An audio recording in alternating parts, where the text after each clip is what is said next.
था असलम इलाहाबादी, उन्होंने बड़ा अच्छा एक शेर कहा था, वो आज तक मुझे याद है। पिछले 15 साल पहले वो शेर सुना था मैंने कि लबों पे झूठा तबस्सुम सजाए बैठे हैं, अंधेरे खौफ उजालों से खाए बैठे हैं, जमाना चांद सितारों की सैर करने लगा, मियां जमीन पे चादर बिछाए बैठे हैं। तो झांकना तो हमें अपने गिरेबान में पड़ेगा। यहां तमाम उर्दू से मोहब्बत करने वाले लोग, उर्दू की बात आएगी तो हमें लगेगा कि हम लड़ जाएंगे, भिड़ जाएंगे, लेकिन आप में से कितने लोग हैं, हम सहित कितने लोग हैं जो सुबह उर्दू का एक अखबार खरीदते हैं? नहीं खरीदते। उर्दू की अगर कोई वेबसाइट हो, उर्दू का अगर कोई यूट्यूब चैनल हो, तो हमने सब्सक्रिप्शन लिया है? नहीं लिया, क्योंकि हम 2 रुपए का भी मदद के तौर पे 2 रुपया भी देने के लिए तैयार नहीं है। चैनल्स चल कैसे रहे? आज के दौर में किसी भी टीवी चैनल का बिना सरकारी विज्ञापनों के चल पाना इम्पॉसिबल है। जब हजारों हजार करोड़ों करोड़ रुपए सरकारों से विज्ञापन लेगा मीडिया, तो जाहिर सी बात है वो जो गुणगान उसे करना होगा वो करेगा। वो तो पैसे का असर है जो गुणगान कर रहा है, लेकिन जो अंदर भक्ति है, वो पैसा और भक्ति दोनों जब मिल रही है। मुझे याद है कि 2014 में जब देश के प्रधानमंत्री जी पहली बार प्रधानमंत्री बनकर के देश की पार्लियामेंट में पहुंचे थे, तो उन्होंने संसद की सीढ़ियों पे माथा टिकाया था। आप सब ने देखा होगा, 2014 की बात है। तब सोशल मीडिया भी इतना ज्यादा हमारी जिंदगियों में नहीं आया था, प्रिंट मीडिया का भी थोड़ा बहुत असर बचा था। जो प्रिंट मीडिया को समझते हैं वो लोग जानते हैं कि जो फ्रंट पेज पे या फिर अंदर के पेजेस पे जो फोटोज छपती हैं, उनका एक कॉलम होता है। उस कॉलम में लाखों कॉपियां छप रही हैं, तो स्याही की क्वांटिटी और उसका खर्च बहुत मायने रखता है। तो मुझे उस दिन याद है कि अमर उजाला ने जब नरेंद्र मोदी जी की वो तस्वीर छापी थी संसद की सीढ़ियों पे सजदा करते हुए, तो फ्रंट पेज पर कॉलम तोड़ के छापी थी, जिसकी कोई जरूरत नहीं थी। न जाने कितने लाख रुपए की स्याही एक्स्ट्रा लगी होगी, लेकिन वो अंदर एक जो इनबिल्ट है ना, वो विज्ञापन अपनी जगह है। तो आपको यह समझना पड़ेगा कि इस जो पूरा इंटरनेशनल मीडिया, नेशनल मीडिया, उसके जो प्रोग्राम्स हैं, उसमें आप कहां खड़े हैं और आपका कंट्रीब्यूशन क्या है, आपका हिस्सा क्या है, आप मैटर भी करते हैं या नहीं करते हैं। यह बात हम सारे लोगों को समझनी पड़ेगी। यहां मेरे सामने, मैं वहां बैठा था तो मैं देख रहा था कि शहीद मौलवी बाकर अली साहब की तस्वीर लगी है यहां पर, मोहम्मद बाकर साहब की। हम सारे लोग यहां पर बैठ करके गणेश शंकर विद्यार्थी, मैं प्रेस क्लब में खड़ा हूं, हम सारे लोग गणेश शंकर विद्यार्थी जी के बारे में बात करते हैं। देश में पत्रकारिता और सहाफत की बात चलती है तो गणेश शंकर विद्यार्थी जी की कुर्बानियां जरूर याद करते हैं, वो मीडिया में, इलेक्ट्रॉनिक मीडिया में बैठे हो, प्रिंट मीडिया। लेकिन इस देश में बहुत कम लोग होंगे जिनको मौलवी बाकर साहब की जिंदगी, उनका संघर्ष, उनकी कुर्बानी किसी को शायद ही याद हो। हमने भी अपने आइकॉन तो भुला दिए ना, हम उनको सेलिब्रेट ही नहीं करते। हम दूसरों पे कितना भी इल्जाम लगा लें, हमें अपने गिरेबान में तो झांकना पड़ेगा। हमें याद है क्या कि 1857 की जंग के बाद पहले सहाफी थे, पहले पत्रकार थे जिनको कैप्टन हडसन ने दिल्ली गेट के सामने तोप से उड़वाया था, इसलिए क्योंकि वो अंग्रेजों के खिलाफ अपने अखबार में छाप रहे थे, न्यूज खबरें छाप रहे थे। हम अपने आइकॉन और अपने जो हीरोज थे न तो उन्हें सेलिब्रेट करते हैं, हम बस चंद दिन, हमें जो हीरोज चाहिए वो मौजूदा वक्त में काम करते हुए लोग नहीं चाहिए, हमें सूली पे लटके हुए लोग चाहिए। तब हमें लगता है कि ये आदमी बड़ा काम किया इसने। अदीब साहब की कद्र अभी हमें कम है। डॉक्टर मनमोहन सिंह साहब चले गए तब दुनिया को पता चला कि डॉक्टर मनमोहन सिंह साहब क्या थे।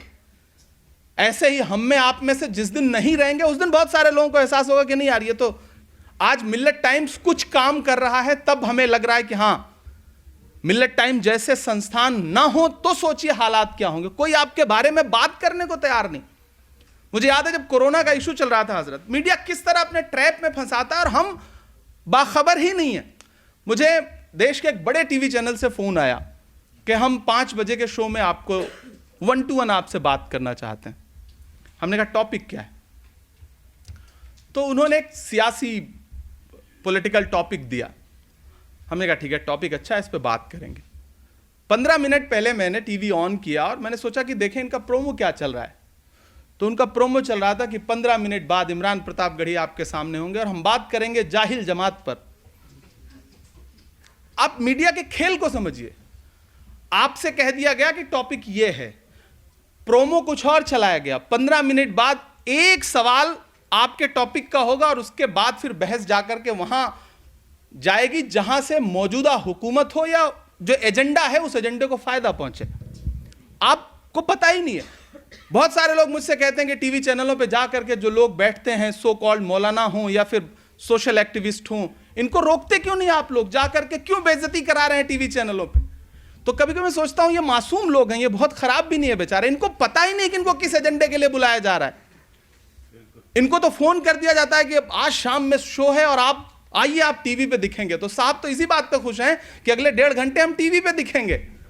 अब वहां आपके नाम पे कौन सा बिल फाड़ा जा रहा है और आपके नाम पे पूरी कम्युनिटी को किस तरह जलील किया जा रहा है, इसके जिम्मेदार हम भी तो हैं ना। हमारे पास ऐसी कोई मोरल टीम है जो इससे लोगों की मॉनिटरिंग कर सके, उनको रोक सके, उनको कंट्रोल कर सके।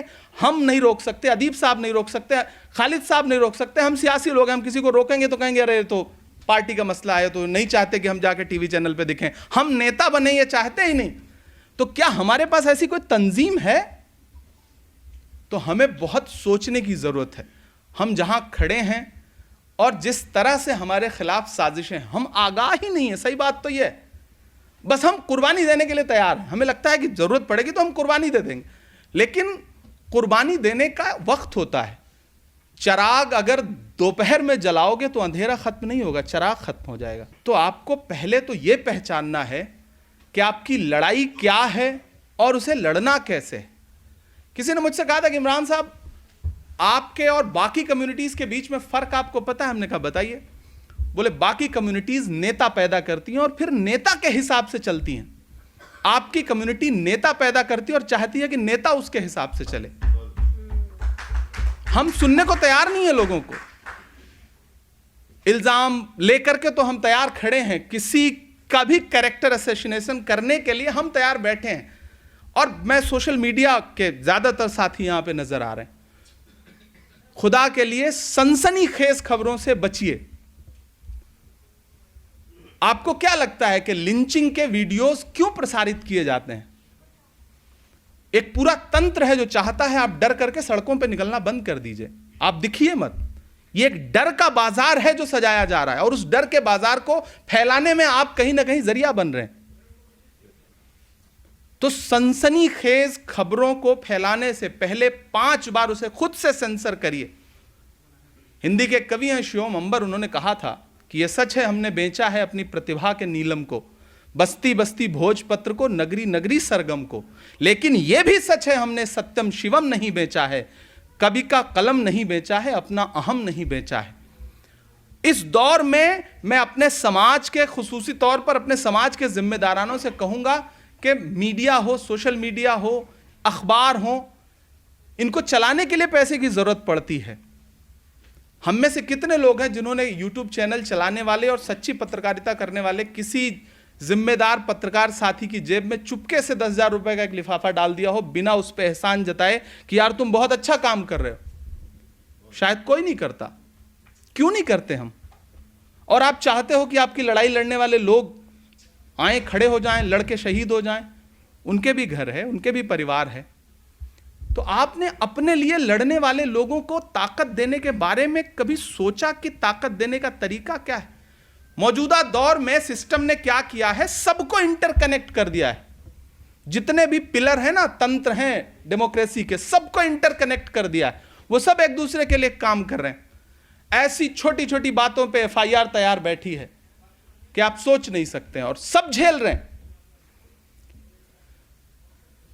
जो हमला हुआ अभी सैफ अली खान पर, अगर वही बयान किसी और ने दिया होता और उसका नाम कुछ और होता तो अब तक तो वह टेररिस्ट घोषित हो चुका होता कि उसके इन्फ्लुएंस की वजह से जाकर के अटैक हुआ, लोग उसके विचारों से, उसकी भाषा से ऐसे प्रभावित हो रहे हैं। लेकिन किस तरीके से एक सच को छुपाना है, झूठ को दुनिया के सामने लाना है, यह मीडिया बहुत अच्छे से कर रहा है और पिछले कई सालों से कर रहा है। अफसोस है कि हम उस खेल को अभी तक सही से नहीं समझ पाए। तो मेरी आप सबसे गुजारिश है कि मीडिया से ज्यादा तो यहां पे जाहिर सी बात है मिल्लत टाइम्स सोशल मीडिया का बहुत बड़ा प्लेटफॉर्म है और पूरी दुनिया में सुना जा रहा है।